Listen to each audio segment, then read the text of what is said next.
తెలంగాణలో medical, dental admissions కోసం ఎదురుచూస్తున్న వాళ్ళందరికీ ఇది చాలా ముఖ్యమైన అప్డేట్.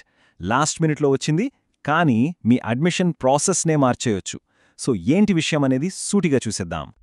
మీలో ఎవరైనా చదువులో కొంత భాగం తెలంగాణ బయట కంప్లీట్ చేశారా? దానివల్ల లోకల్ క్యాండిడేట్ స్టేటస్ పోతుందేమో అని టెన్షన్ పడుతున్నారా? వెల్, ఈ అప్డేట్ ఖచ్చితంగా మీకోసమే. ఎందుకంటే మీకోసం ఒక కొత్త డోర్ ఓపెన్ అయింది.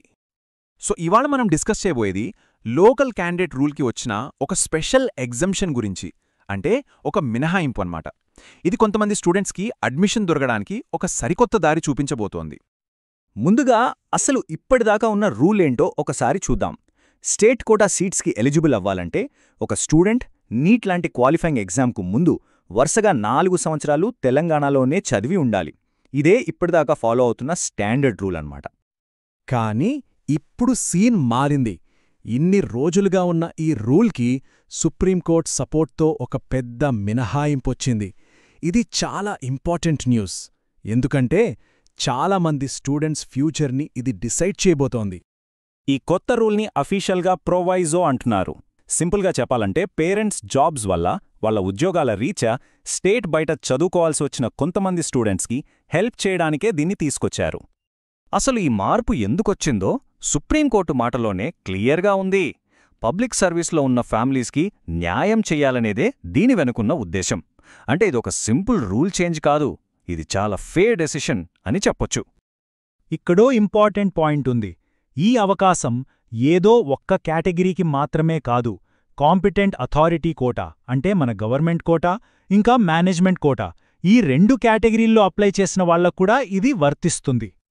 రైట్. ఇప్పుడు అందరికీ వచ్చే మెయిన్ క్వశ్చన్ ఏంటంటే, అసలు ఈ కొత్త రూల్ కింద ఎవరు ఎలిజిబుల్, ఎవరు అర్హులు? దీని గురించి డీటెయిల్గా చూద్దాం. ఈ టేబుల్ని జాగ్రత్తగా చూద్దాం. ఇక్కడ మొత్తం 4 కేటగిరీలున్నాయి. First, Telangana state government employees పిల్లలు. సెకండ్, తెలంగాణ క్యాటర్కి చెందిన ఐఏఎస్, ఐపీఎస్ లాంటి ఆల్ ఇండియా సర్వీస్ ఆఫీసర్ల పిల్లలు. థర్డ్, సర్వీస్లో జాయిన్ అయ్యేటప్పుడు తమ సొంత ఊరు తెలంగాణ అని చెప్పిన డిఫెన్స్ లేదా సెంట్రల్ ఆర్మ్డ్ పోలీస్ ఫోర్సెస్ సిబ్బంది పిల్లలు. ఇక ఫోర్త్ కేటగిరీ, తెలంగాణ గవర్నమెంట్ కార్పొరేషన్స్లో పనిచేస్తూ జాబ్ పరంగా ఇండియాలో ఎక్కడికైనా ట్రాన్స్ఫర్ అయ్యే ఛాన్స్ ఉన్న వాళ్ల పిల్లలు. సో మీ పేరెంట్స్ జాబ్ ఈ కేటగిరీలో దేంట్లోకొస్తుందో ఒకసారి చెక్ చేసుకోండి. ఇది చాలా ఇంపార్టెంట్. బాగా గుర్తుపెట్టుకోండి. ఈ అవకాశం కొత్తగా రిజిస్ట్రేషన్ చేసుకోటానికి కాదు, ఆల్రెడీ 2025-26 అడ్మిషన్స్ కోసం ఆన్లైన్లో అప్లై చేసిన స్టూడెంట్స్ మాత్రమే ఈ వెరిఫికేషన్ ప్రాసెస్కి అర్హులు. ఓకే, ఎలిజిబిలిటీ గురించి తెలుసుకున్నాం కదా. ఇప్పుడు ఒకవేళ మీకు అర్హత ఉంటే నెక్స్ట్ ఏం చేయాలి? యాక్షన్ ప్లాన్ ఏంటి? స్టెప్ బై స్టెప్ చూద్దాం. ప్రాసెస్ చాలా సింపుల్. Just 3 steps.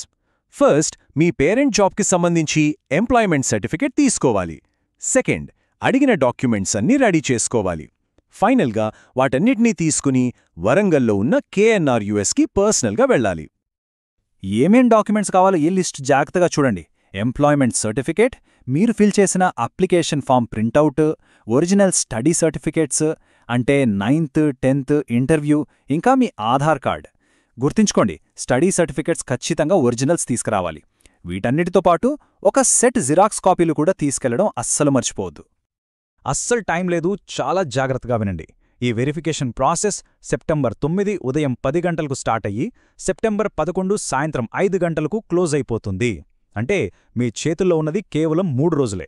ఈ టైంలో వరంగల్లోని KNRUH ఆఫీస్కి పర్సనల్గా వెళ్లాల్సి ఉంటుంది. ఇంతకీ సడన్గా ఈ రూల్ ఎందుకొచ్చింది? దీని వెనుకున్న కథేంటి? ఆ బ్యాక్గ్రౌండ్ ఏంటో క్విక్గా తెలుసుకుంటే ఈ మార్పు ఎంత ఇంపార్టెంటో మనకు ఇంకా బాగా అర్థమవుతుంది. ఇది రాత్రికి రాత్రే వచ్చింది కాదు. దీని వెనుక ఒక పెద్ద లీగల్ ప్రాసెస్ ఉంది. 2014లో రాష్ట్ర విభజన చట్టంతో మొదలైంది. పాత రూల్స్కి 10 ఏళ్ల గడువు జులై 2024లో ముగిసింది. ఆ తర్వాత తెలంగాణ ప్రభుత్వం కొత్త లోకల్ రూల్స్ తెచ్చింది. అది సుప్రీంకోర్టుకి వెళ్ళింది. ఫైనల్గా సెప్టెంబర్ 1న కోర్టు ఈ స్పెషల్ ఎగ్జామ్షన్ ఇవ్వమని డైరెక్ట్ చేసింది. ఆ ఆర్డర్ ప్రకారమే సెప్టెంబర్ 8న గవర్నమెంట్, యూనివర్సిటీ ఈ నోటిఫికేషన్లు ఇచ్చాయన్నమాట. సో మొత్తం మీద మనం అర్థం చేసుకోవాల్సిందేంటంటే, సుప్రీంకోర్టు జోక్యం వల్ల కొన్ని ప్రత్యేక పరిస్థితుల్లో ఉన్న స్టూడెంట్స్కి లోకల్ క్యాండిడేట్గా గుర్తింపు పొందడానికి ఒక గోల్డెన్ ఆపర్చునిటీ వచ్చింది. కానిది చాలా తక్కువ టైం మాత్రమే ఉంటుంది. ఇప్పుడు అర్హత ఉన్నవాళ్ల ముందు ఒక పెద్ద అవకాశం నిలబడి ఉంది.